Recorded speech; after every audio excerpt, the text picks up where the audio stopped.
Hi అండి, అందరికీ నమస్తే. బాగున్నారా? మీరైతే బాగున్నారా అనేసి నేను అనుకుంటున్నాను. ఎందుకంటే నేను కూడా ఎప్పుడు కూడా కోరుకునేది ఏంటంటే మా ఫాలోవర్స్ బాగుండాలి, నేను బాగుండాలి, అందులో నేను ఉండాలి. చాలా హ్యాపీ. అయితే గైస్, ఈరోజైతే వీడియో తీయడానికి కారణం ఏంటంటే పల్లెలో ఉన్నటువంటి పశువుల కాపులను చూపించాలని నేను అనుకుంటున్నానండి. మా ప్రేక్షకులందరికీ పల్లెటూరులో ఉన్నటువంటి ప్రతి ఒక్కరు కూడా ఏ విధంగా జీవిస్తున్నారు, ఏం తింటారు, ఎలా ఉంటారు, పల్లెటూరులో ఉన్నటువంటి రైతులు ఎలాంటి కష్టాలు పడుతున్నారు అనేది ప్రత్యేకించి చూపించాలనేసి నేను ఛానల్ అయితే స్టార్ట్ చేశానండి. నిజంగా నేను అనుకోలేదు. దగ్గర పెట్టిన ఒక వారం 10 రోజుల్లోనే దాదాపుగా 65 వరకు సబ్స్క్రైబర్స్ వచ్చారండి. Thank you. అలాగే మీరు నాకు సపోర్ట్ చేస్తున్న విధానం బట్టి కూడా నేను చాలా హ్యాపీగా ఉన్నానండి. ఎందుకంటే ప్రతి ఒక్కరు కూడా ఇలాంటి వీడియోలు కోరుకుంటున్నారు అని అనుకుంటున్నాను.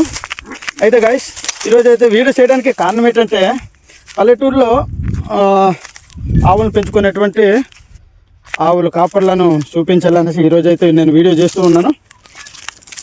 అయితే వాళ్ళు ఆవులు మేపుతున్నటువంటి రైతన్నలు ఎక్కడ మేపుతారు, ఎలా మేపుతారు, వాళ్ళు నిత్యం ఆవులు మేపుకుంటూ ఉంటారా, లేకపోతే ఆవులతో ఏం చేస్తారు అనేది కూడా వాళ్ళని అడిగి తెలుసుకుందాం. ఇదిగోండి గైస్, అసలు వాళ్ళ దగ్గరికి వెళ్తున్నాను. చాలా దూరం. అక్కడికి వెళ్ళిన తర్వాత వాళ్ళతో మాట్లాడించే ప్రయత్నం నేనైతే చేస్తాను. వాళ్ళు ఇటు వెళ్ళారు అనేసి చెప్పడం అయితే జరిగింది. ఎక్కడ ఇటు అనేది నేను వెతుకుతూ ఉన్నాను.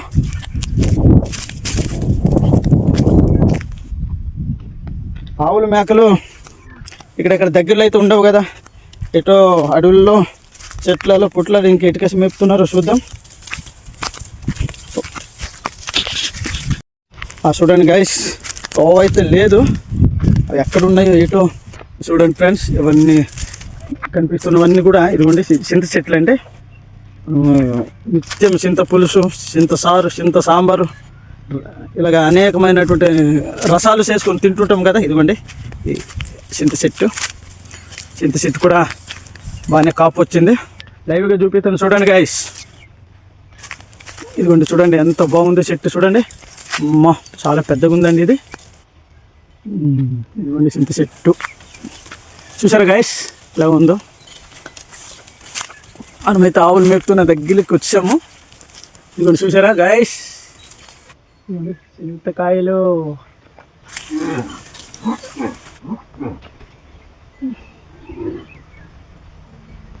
మీకు ఎవరికైనా చింతపండు కావాలంటే వచ్చేయండి గైస్. ఇంకొక 2 monthsలో రెడీ అయిపోతుంది.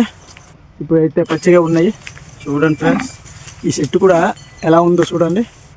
మన రైతన్నలు ఇలాంటి చెట్లు ఎక్కి చింతకాయలు దులుపుతారండి.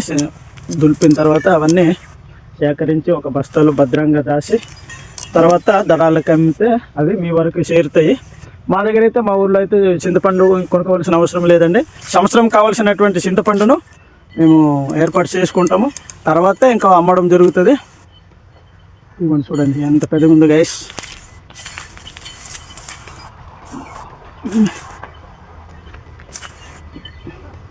ఈ మొదలు చూడండి గైస్ ఎలా ఉంది, ఎంత పెద్దగా ఉందో.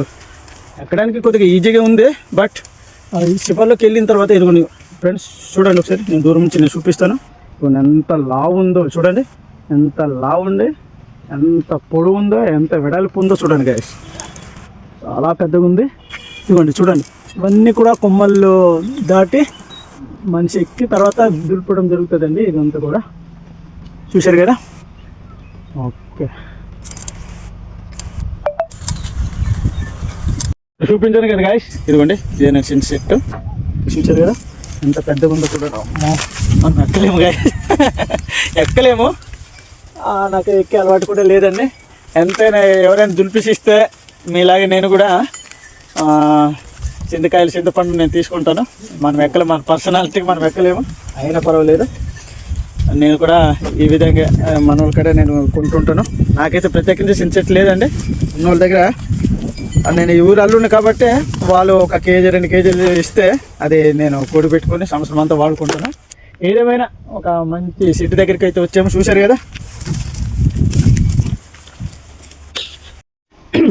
హలో గైస్, ఒకసారి చూడండి, నేనైతే వాళ్ళ రైతన్న దగ్గరికి అయితే వచ్చేసాను, ఆవులు మేపుతున్న అన్నయ్య దగ్గరికి.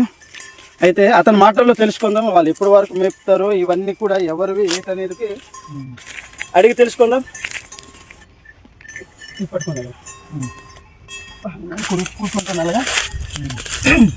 అయితే ఇక్కడ ఉన్నవన్నీ కూడా ఎవరివి ఇవన్నీ ఆవులు? నీ ఒక్కరివేనా? నలుగురు జట్టు, నలుగురు కలిసి జట్టు మేపుతారా? అక్కడ రోజు ఎన్ని గంటలకు ఇప్పుతారు? 10 ఇస్తాము, 4 వరకు ఏం మేపుతాము, 4 నుంచి 6 అవుతే కట్టడం అవుతుంది. 6 వరకు మేపుతారా? మరి మధ్యాహ్నం భోజనాలు తెచ్చుకోలేదు మరి? భోజనం మరి లేదు, మరి పొద్దున్న అలాగే ఎగిరిపోయి మేపడమే. పొద్దున్న ఇంకా మీరు ఇంకా కడుపు మార్చుకొని ఇంకా మేపాలనా? మేపాలి. ఆ రాత్రికి తాన పని చూసి ఆకలి అయిపోయినా తినడమే. చూడండి గైస్, ఇంకా ఒక ఆవుల్ని మేపాలంటే ఆషమాష కాదండి. సరైన గడ్డి దొరకదు, ఎక్కడెక్కడో తీసుకెళ్ళాలి. కాబట్టి ఇక ఆహారం తీసుకొని వెళ్ళకుండానే రైతులు ఇలా ఈ విధంగా వచ్చి మధ్యాహ్నం కడుపు మార్చుకొని వాటికి కడుపు నింపుతుంటారండి. అయితే మధ్యాహ్నం పూట మీరు తినకపోతే మీరు ఆరోగ్యం పాడైపోద్ది కదా. అవుతుంది మరి, అది ముందా ఇది ముందా పసివి పసివి మరి కడుపు నిండాలి కదా. అవునవును, కడుపు నింపాలంటే మీరు కడుపు మార్చుకుంటారు. నీరు పెట్టేసి మళ్ళా చోటు కదా మేము మేపాలి. ఇవన్నీ అమ్మడానికా లేకపోతే మీరు దుక్కి దున్నడానికి? అవి దుక్కి దున్నడానికే. దుక్కి దున్నడానికి అడిగిన ఎవరైనా వ్యాపారస్తులు వచ్చినా సరే ఇవ్వడం మా బాబు మాకు దుక్కి దున్నాలి అంటాం. అది ఇవాళ రోజుల్లో ట్రాక్టర్లు వచ్చేసాయి కదా, ఇంకా చాలా మంది ఆవులు అమ్మేస్తున్నారు. కొందరు అమ్ముతున్నారు, కొందరు అమ్మానికి తీరు అవ్వదు కదా. అవునవును, అది మన కడల్లో అతనికి రాదు.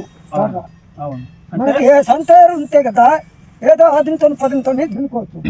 అవునవును, ఇప్పుడు ట్రాక్టర్ రావాలంటే దానికి దారి ఉండాలి, దారి లేని ప్లేసుల్లో దున్నుకోవాలంటే ఆవులతోనే. రేపు ఆకు పీకుతాము, సోడాకు, సామాకు, మెట్టాకు, అది ఉడుపుతో ఊడాలి, కాడతో ఊడడం అవుతుంది కదా. అవునవును, చూడండి గైస్, అంటే రైతన్న బాధలు చూడండి ఏ విధంగా ఉన్నాయో. అంటే వర్షాకాలంలో తొలకరిలో వర్షాలు పడినప్పుడు దున్నడానికి సంవత్సరం మొత్తం మేపుతాడు అనమాట. అంటే మనము చాలా ఈజీగా పంట అనగానే మనం చాలా ఈజీగా తీసుకుంటాం. ఏముందో ట్రాక్టర్తో దున్నేస్తారు, తర్వాత విత్తనాలు వేస్తారు, ఎరువులు వేస్తారు, ఇంకా వాళ్ళ చేతికి పంట వచ్చేస్తుంది అనేసి అనుకుంటారు. కానీ చూడండి, ఇంకా ఈ చలికాలం నుంచి వర్షాలు తగ్గిపోయిన తర్వాత పంట వేసిన కాలం నుంచి జూన్ జూలైకి మనం వేసేస్తాం పంట దున్న తర్వాత.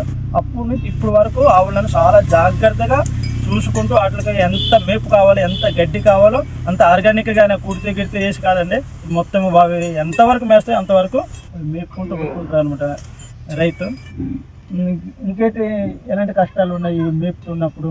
కొన్నిసార్లు ఆవులు అనారోగ్యంతో ఉంటాయి కదా, అవి ఏం చేస్తారు? మందులు ఏమైనా పెట్టుకుంటారా? మందులు అంటే కొద్దిగా డబ్బులు వస్తే డాక్టర్ ఇక్కడ మందులు లేవా అని అడుగుతాను. అవును, కొత్త డాక్టర్కి అడిగితే ఉన్నాయి రండి, ఏ జబ్బు ఏ విషయంగా వస్తుంది ఆ జబ్బుకు మేము మందులు ఇస్తాము. లేకపోతే ఇంజక్షన్ వేయాలి, లేకపోతే మందు ఇస్తే మందు మేపుతారా అంటాడు. అదే ఇవన్నీ కలిపి ఒక 3-4 అనమాట. అయితే ఇప్పుడు ఇట్లా మేపుతున్నారు కదా, ఇక్కడ ఆవులకి గడ్డి దొరుకుతుందా? అలాగే అక్కడ ఉన్న పసరు మేస్తున్నాయి, గురుమురొద్ద గడికి తీవలు అయితే అక్కడ తింటాము. ఇప్పుడు పొడి భూములు కూడా మొత్తం జీడి ఇవన్నీ పంటలు వేస్తున్నారు కదా, ఈ మేకలు ఎలా మేపుతారు అయితే మీరు? ఇక ఎలాగంటే కొద్దిగా రొడ్డు కసి ఊపితే కొద్దిగా రొడ్డం వేస్తాయి. అవి కూడా నీళ్ళు తాగేసి కొద్దిగా నిమ్మలిచ్చి కొద్దిగా ఈ ఎండల్లోని కొద్దిగా నీళ్ళు కడుతూ ఉంటాయి. మధ్యాహ్నం ఒక గంట పడుకోబెట్టేసి తర్వాత మళ్ళీ మేపుకు తీసుకెళ్తారు అనమాట. మన లేపడము మేయాలని అంటే ఎంత లెక్క గడ్డి ఉంటే అంత లెక్క తీసుకుని వెళ్ళి మేపుకొని వస్తారా? మేపుకొని వస్తాము. అదండి, చూడండి ఫ్రెండ్స్, రైతు కష్టాలు మీరు ఒకసారి చూడండి. రైతుకి ఎప్పుడు కూడా సులకన భావనతో చూడకండి. రైతు అనేవాడు లేకపోతే మటుకు దేశమే లేదు. నేను ప్రతి ఒక్క వీడియోలో నేను చెప్తుంటాను, రైతు లేకపోతే దేశమే లేదండి. ఇప్పుడు ఇవాళ రేపు పెద్ద పెద్ద పెత్తందారులు వీళ్ళందరూ ఏం చేస్తారు, చాలా ఈజీగా రైతుని తీసి పడేస్తారు. రైతు అంటే చాలా చులకనగా చూస్తారు, అంటే పేదోడు అనేసి చాలా హీలనగా చూస్తుంటారు. కానీ రైతు ఎంత కష్టపడతాడో చూడండి. పగలంతా ఇదిగోండి ఇలా ఆవులు మేపుతారు, మేకలు మేపుతారు, ఈ విధంగా పంట పొలాల్లో ఉంటారు. వాళ్ళకి ఏ పాము కరుస్తుందో తెలియదు, ఏ తేలు కరుస్తుందో తెలియదు. ఇవన్నీ కూడా ఎంత డేంజర్ అంటే ఇంత ప్రమాదాలు ఉన్నా కూడా గైస్ చూడండి, ఇవన్నీ కూడా తట్టుకుని రైతు నిలబడి ఇవన్నీ కూడా పండించిన తర్వాత రేపు పొద్దున మన కాళ్ళ దగ్గరికి వస్తాయండి. కాబట్టి రైతు కష్టాన్ని మీరు గుర్తించండి. దళాల్లో మీకు కూడా మేము చెప్తున్నాం, రైతుకి తగ్గ కష్టాన్ని మీరు గుర్తించండి, వాళ్ళకి గిట్టుబాటు ధరలు మీరు ఇవ్వండి. కాబట్టి ఇంత మంచి ఇన్ఫర్మేషన్ చెప్పిన అన్నయ్య గారు కూడా చాలా ధన్యవాదాలు. అలాగే ఇంకొక వీడియోతోనే నేను మీ ముందుకు ఉంటానండి. అందరికీ థ్యాంక్ యూ. చూశారు కదా రైతన్నల కష్టము. నిజంగా చెప్పాలంటే ఇదిగోండి గైస్, ఇదంతా కూడా వారు ఎంతో కష్టపడుతున్నది మన గురించే. కాబట్టి ప్రతి ఒక్కరు కూడా గైస్ మీరు సపోర్ట్ చేయండి, లైక్ చేయండి. రైతన్నలను ఎప్పుడు కూడా చులకన బాబుతో చూడకూడదు అనేసి నా విజ్ఞప్తి అండి. ఇంతటితో ఈ వీడియో సమాప్తం అండి. నెక్స్ట్ ఇంకొక వీడియోతో నేను మీ ముందుకు వస్తాను. అంతవరకు సెలవు, సైన్ ఆఫ్ అందరికీ.